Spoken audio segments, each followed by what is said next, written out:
क्या Benjamin Netanyahu को वाकई सोच लिया गया है कि उनकी सेना फंसाकर मानेगी, या वाकई बेंजामिन नेतन्याहू की फितरत में आ चुका है कि किसी न किसी देश के साथ उलझे रहना है। यह बात मैं इसलिए कह रहा हूं क्योंकि एक तरफ ईरान के साथ संघर्ष के बाद 10 दिन बाद ही हाथ पैर जोड़ो कार्यक्रम चल रहे थे। सीज फायर कर लो भैया, सीज फायर कर लो। याद है, सीज फायर हुआ, उसे 4 घंटे तक लगातार ईरान उनके एक शहरी यानी इजराइल को दहलाता रहा। अभी तक इजराइल और ईरान के बीच ये जंग चल रहा था, लेकिन इस बीच इजराइल ने एक बड़ी गलती कर दी दोस्तों। एक बड़ी गलती इस तरह की है कि उसने ऐसी खबर मान लीजिए कि आ बैल मुझे मार जैसी स्थिति पैदा कर ली है।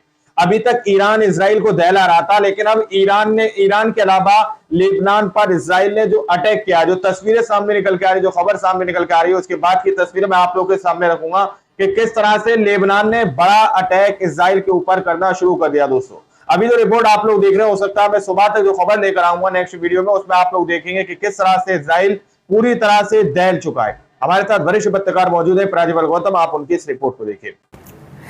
क्या बेंजामिन नेतन्याहू को वाकई सोच लिया गया है कि उनकी सेना फंसाकर मानेगी, या वाकई बेंजामिन नेतन्याहू की फितरत में आ चुका है कि किसी न किसी देश के साथ उलझे रहना है। यह बात मैं इसलिए कह रहा हूं क्योंकि एक तरफ ईरान के साथ संघर्ष के बाद 10 दिन बाद ही हाथ पैर जोड़ो कार्यक्रम चल रहे थे। सीज फायर कर लो भैया, सीज फायर जोड़ो कार्यक्रम, हाथ पैर जोड़ना लगा। सीज फायर हुआ, उसे 4 घंटे तक लगातार ईरान उनके एक शहरी यानी इजराइल को दहलाता रहा। सीज फायर होने के बाद बड़ी बड़ी डींगे बेंजामिन नेतन्याहू और उनकी कैबिनेट के मंत्री हाँक रहे थे। अब इन सब के बीच यमन कैसे हमला कर रहा, वो तो आपको दिखाई रहा हूं। आज जो मैं आपको खबर दिखाऊंगा, आप देखकर समझ जाइए कि अगले 24 घंटे इजराइल पर भारी पड़ने जा रहे हैं। इन 3 लड़ाका संगठन में से सबसे खूंखार संगठन जिसने इजराइल का नक्शा बदल दिया था, उस पर उसी के यहां हमला करके फिर से गलती मोल ले ली। मैं बात कर रहा हूं हिजबुल्लाह की। हिजबुल्लाह के साथ सब कुछ ठीक ठाक चल रहा था, लेकिन पता नहीं क्या आया दिमाग में, बिल्कुल ईरान वाली तर्ज पर। जैसे इजराइल ने ईरान पर हमला किया था और उसके बाद धुआं धुआं हो गया, वैसे ही हिजबुल्लाह के और लेबनान में हमला करके एक बड़ा कदम उठा दिया गया इजराइल की तरफ से। आज मैं तस्वीरें तो आपको दिखाऊंगा, इसी के साथ साथ आज आपको दिखाने जा रहा हूं लेबनान कितना बड़ा हमला करने जा रहा है। नमस्कार, मैं हूं प्राज्वल गौतम और आप देख रहे हैं टाइम्स एक्सप्रेस। देखिए, ईरान के साथ तो युद्ध करके समझ गया इजराइल कि इधर लड़ना नहीं है, अब इधर लड़ेंगे तो फूंक देता है। देखा क्या हालत कर दी तेल अवीव, हाइफा, सब जगह की। यमन के साथ, क्योंकि यमन भी नहीं कहूंगा तो हूती लड़ाके कहूंगा। हूती लड़ाकों के साथ एक दिक्कत यह है कि वो आधिकारिक नहीं है, उन्हें कई देश लड़ाका संगठन या आतंकी संगठन में शुमार कर लेते हैं। जैसे हमास को कह देते हैं, जैसे हिजबुल्लाह को कह देते, कह नहीं देते। आपने सुना होगा, मैं तो नहीं मानता, लेकिन फिर भी आपने सुना होगा। तो जब आप ऐसे संगठनों से लड़ते हैं तो कई देश आपके समर्थन में खड़े हो जाते हैं। इजराइल ने यह देखा कि जब ईरान पर हमला किया तो पूरी दुनिया, खासकर आप देखिए केवल अमेरिका को छोड़कर कई पश्चिमी देशों ने भी इजराइल के इस हमले के खिलाफ कहा था कि इजराइल ने गलत किया। ईरान ने कुछ कहा ही नहीं, आपने हमला क्यों किया। तो ये वहां तक ये समझ गए किसी देश से नहीं आप कर सकते, इसलिए वहां से तो बैकफुट पर आ गए। लेकिन इनको प्यास है लड़ने की। तो देखिए, एक और गलती की है या हो रही है, समझिए इस वीडियो को देखिए। इसमें बताया लेबनान में आईडीएफ का हवाई हमला। इजरायली वायुसेना ने लेबनान में रॉकेट भंडारण स्थलों पर हमला किया है। वीडियो में धमाके के बाद रॉकेट उड़ते दिखे। लेबनानी सरकार के दावे के बावजूद हिजबुल्लाह दक्षिण लेबनान में फिर से संगठित हो रहा है, इजरायली सीमा से सिर्फ 15 मील दूर। तो ये बताया गया 15 मील दूर यहां पर हो रहे थे, रॉकेट भंडारण हो रहा था। इसको लेकर दावा भी किया, कई रॉकेट हैं जो हमला हुआ उसके बाद हिजबुल्लाह के एक गढ़ पर हमला किया, ऐसा दावा किया जा रहा है। लेकिन क्या आपको ये लगता है कि ये हमला ऐसे दौर में जब इजराइल के पास हथियार नहीं बचे हैं, ऐसे दौर में ये एक अपने आप में बहुत बड़ी गलती साबित नहीं होने जा रहा है? कैसे है मैंने बताता हूं, पहले एक वीडियो और देखिए। देखिए यहां ये हमला किया गया। सोचिए ऐसी तस्वीरें फिर इजराइल से निकलकर सामने आती तो आज रात से फिर से नजर आ जाए तो बड़ी बात नहीं है, क्योंकि अब मोर्चा खुला है फिर से हिजबुल्लाह के साथ। मैं पहले हिजबुल्लाह का इतिहास बताऊंगा, हिजबुल्लाह ने कैसे 20 महीने में नाकों चने चबवा दिए थे और आखिरकार इजराइल को आगे आकर कहना पड़ा सीज फायर। पहले देखिए, इजराइल ने bomb Lebanon again without any provocation, बिल्कुल ईरान वाली तर्ज पर लिखा हुआ, पढ़ लीजिए। इजराइल ने लेबनान पर हमला किया बिना किसी उकसावे के। This is how Israel respects the cease fire. अब आपको कहानी बताता हूं। 7 अक्टूबर 2023 को पहला हमला होता है, हमास इजराइल पर अटैक करता है। क्यों करता है उसको इतिहास में जाकर समझाएंगे तो बहुत लंबा हो जाएगा, अब सब लोग समझ ही गए।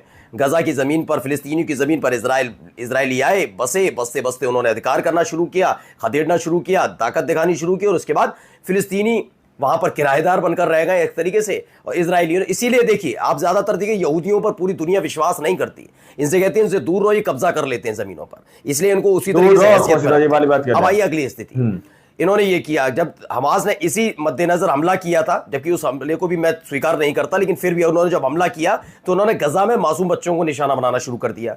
जब इन्होंने ये शुरू किया तो शिया और सुन्नी के बीच का जो विभेद है उसे भुलाते हुए हिजबुल्लाह ने सबसे पहले अटैक किया इजराइल पर, और ऐसी हालत कर दी थी कि जो उत्तरी इजराइल है ना, पूरी तरीके से बेंजामिन नेतन्याहू और इजराइल के हाथ से खिसक गया था, बहुत बर्बादी कर दी थी।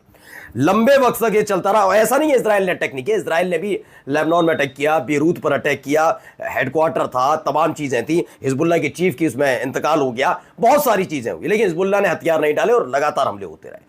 आखिरकार सीज फायर का प्रस्ताव किसका आया? इजराइल का। इजराइल ने प्रस्ताव लाया, उस प्रस्ताव को पास किया, फिर ये फिर वो तमाम चीजें, सीज फायर हो गया, ये तमाम चीजें। अब बिना किसी प्रोवोकेशन के, बिना किसी उकसावे के दोबारा से इजराइल ने लेबनान में जाकर हमला कर दिया। अब इसके 24 घंटे हैं दोस्तों, हो सकता है सुबह सुबह जब मैं आपके पास खबर लेकर आऊं तो आप देखें कि फिर इजराइल दहलने लग गया। ये देखिएगा, फिर एक वीडियो देखिए, ये अलग अलग जगह हमले हो रहे हैं, वीडियो में आप देख ही रहे हैं। रशियन न्यूज है, कहता है Israeli army aircraft are attacking several sites in Lebanon. Southern Lebanon है, दक्षिणी लेबनान में हमला हुआ है, इसकी एक तस्वीरें निकलकर सामने आई हैं। ये देखिए, और भी कुद्स न्यूज नेटवर्क के Israeli warplane launch a series of air strike targeting hilltop surrounding the town of Nabatieh in southern Lebanon in a serious breach of ceasefire agreement with Lebanon. अब आप समझिए इसमें दिक्कत क्या आने वाली है। अगर आप हमास के साथ करते हैं तो हमास के पास उस तरह के हथियार नहीं है, हुती लड़ाकों के साथ करते हैं तो भी वो चीजें नहीं है, लेकिन जब आप हिजबुल्लाह के साथ लड़ने जाते हैं तो उसकी खास बात यह है कि उसके पास ईरान वाले हथियार आते हैं। पहले पर्देदारी थी इसके पीछे कि ऐसा होता है, कहानियां आती थी, लेकिन अब ये बात सच साबित हो गई। अच्छा, यहां पर झटका किस तरीके से लगा जिस पर इजराइल उछलता है? दरअसल सीरिया में जब से तख्ता पलट हुआ है, तब से सीरिया में तख्ता पलट हुआ है, तब से यह माना जाता है कि ईरान से लेबनान उस तरीके से हथियार नहीं पहुंचा पा रहा है ईरान कि हिजबुल्लाह को पहुंचा पा रहा है। तो इजराइल को लग रहा है उनके पास हथियार नहीं है, ये उनको महसूस हो रहा है कि बस यही एक तरीका था पहुंचाने का। अब ये तो कट गया कि सीरिया में जो था वो ईरान समर्थित सरकार थी बशर अल असद की, लेकिन बशर अल असद की सरकार चली, अल जुलानी आ गए एचटीएस के। लेकिन ये सारी चीजें क्या वैसी व्यवस्थित तौर पर चल रही है, ये समझना जरूरी था इजराइल को, लेकिन इजराइल ने फिर हिजबुल्लाह पर अटैक कर दिया। यानी एक तरीके से ईरान के ही एक समर्थित गुट पर अटैक किया, और ये अटैक हुआ है तो सोचिए ईरान क्या करने जा रहा है। अब आइए, दक्षिण लेबनान के नवातिह में एक इमारत पर इजराइल ने हमला किया, ये तस्वीरें आप देख सकते हैं, वीडियो देखिए। अब अगली खबर जरा देखिए, ये है Iran is on the verge of one of the largest arms deal in its history. मैंने बताया था कि ईरान के जो रक्षा मंत्री है, वो रक्षा मंत्री कहां गए? उस रक्षा मंत्री गए थे चीन में जाकर उन्होंने 4.5 जनरेशन का J-10C स्टील्थ फाइटर लेने गए थे। ये उस पर मतलब वो देखने गए थे जांच के लिए कि पता क्या गया, निकल कर आई खबर, तेहरान खरीदने जा रहा 40 ऐसे चीन के J-10C स्टील्थ फाइटर, जिसे बहुत घातक माना जाता है, ऐसे स्टील्थ फाइटर खरीदने जा रहा है।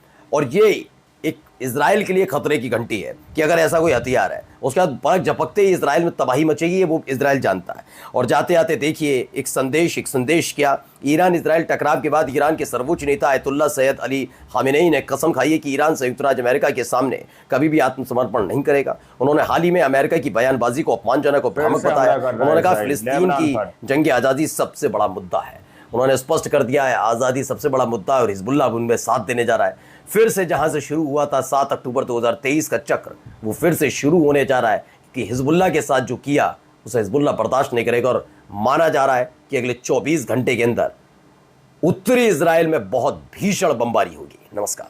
तो आप लोगों ने इस वीडियो को शुरू से आखिर तक देखा। वीडियो के अंदर साफ तौर पर बात की गई है कि किस तरह से एक ऐसे वक्त में जिस वक्त इजराइल के ऊपर ईरान भारी पड़ रहा है और एक तरफ अमेरिका के डोनाल्ड ट्रंप सीजफायर की बात कर रहे हैं, जिस तरफ इजराइल का बेंजामिन नेतन्याहू भी खुद कह रहा है कि सीजफायर करो, लेकिन ऐसे दौर में इजराइल ने खुद लेबनान के ऊपर अटैक करके एक अपने लिए बड़ी मुसीबत तैयार कर ली है। दोस्तों, जिस तरह से बड़ी मुसीबत सामने देखने को मिली है, उसमें कहीं ना कहीं इजराइल के बेंजामिन नेतन्याहू को भारी नुकसान देखने को मिलेगा। गजा के अंदर जब इजराइल के बेंजामिन नेतन्याहू ने, ये फिर आईडीएफ ने जो अटैक किया था उसके बाद हिजबुल्लाह जब मैदान में निकल कर आता और हिजबुल्लाह ने इजराइल को नाको चने चब्बा दिए, तो उसके बाद से इजराइल के बेंजामिन नेतन्याहू की तस्वीर आप लोगों के सामने थी कि किस तरह से इजराइल की तरफ से एक प्रस्ताव लाया गया था सीज फायर के लिए, लेकिन फिर से इजराइल ने लेबनान के ऊपर अटैक किया। अब इसका पलटवार हिजबुल्लाह जरूर देगा दोस्तों, और अगर हिजबुल्लाह ने अटैक किया तो इजराइल के लिए काफी ज्यादा हानिकारक होगा, जिसमें इजराइल के अंदर ये मान लीजिए कि स्थिति